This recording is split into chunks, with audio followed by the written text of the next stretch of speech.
Assalamualaikum warahmatullahi wabarakatuh. Halo teman-teman semuanya, perkenalkan nama aku Arneta Herunisa dengan NIM 24253707. Program studi S1 Akuntansi, mahasiswi STIE Gema Widya Bangsa. Oke teman-teman, pada kesempatan kali ini aku akan memaparkan materi mengenai analisis perbandingan sistem bunga bank pada perbankan konvensional dan sistem bagi hasil pada perbankan syariah. Yuk simak videonya.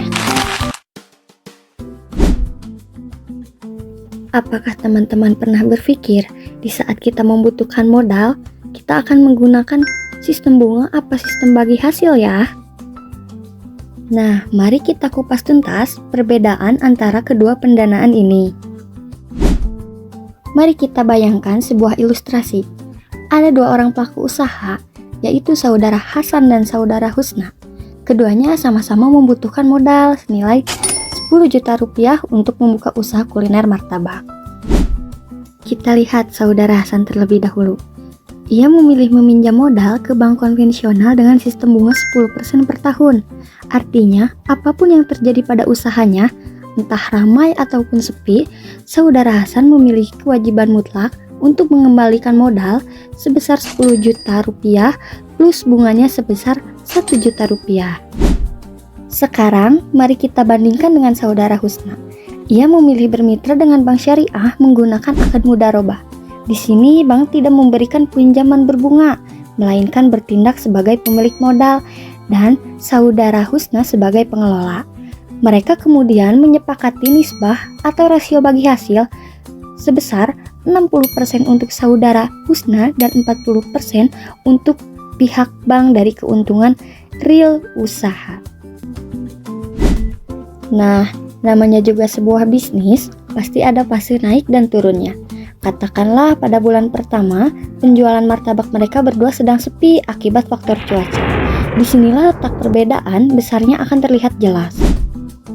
Pada posisi saudara Hasan yang menggunakan sistem bunga, pihak bank tidak akan mempertimbangkan apakah usahanya sedang sepi atau ramai.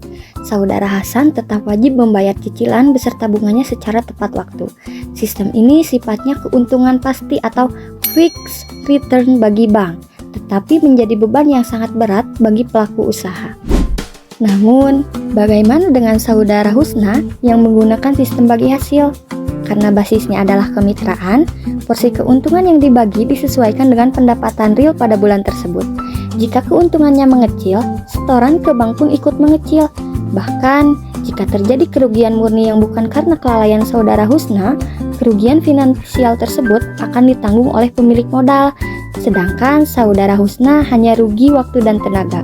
Adil sekali bukan? Dari ilustrasi singkat tadi, kita bisa menarik 3 kesimpulan utama. Yang pertama, ada pada dasar hubungan, di mana bank konvensional menggunakan sistem utang piutang antara debitur dan kreditur, sedangkan bank syariah berbasis kemitraan investasi atau jual beli. Yang kedua, ada penentuan keuntungan, di mana sistem bunga dihitung berdasarkan persentase modal di awal, sedangkan bagi hasil dihitung berdasarkan keuntungan real yang diperoleh dari jalannya usaha. Yang ketiga, distribusi risiko, di mana sistem bunga membebankan seluruh risiko pada peminjam, sementara sistem syariah membagi risiko tersebut secara adil dan proporsional. Nah, kesimpulannya, ekonomi syariah bukan sekadar masalah pelabelan saja, melainkan tentang menciptakan keadilan sistem bisnis agar tidak ada pihak yang dirugikan atau didolimi. Baik teman-teman, mungkin cukup sekian pemaparan materi yang bisa aku sampaikan. Mohon maaf bila masih terdapat kekurangan. Wassalamualaikum warahmatullahi wabarakatuh.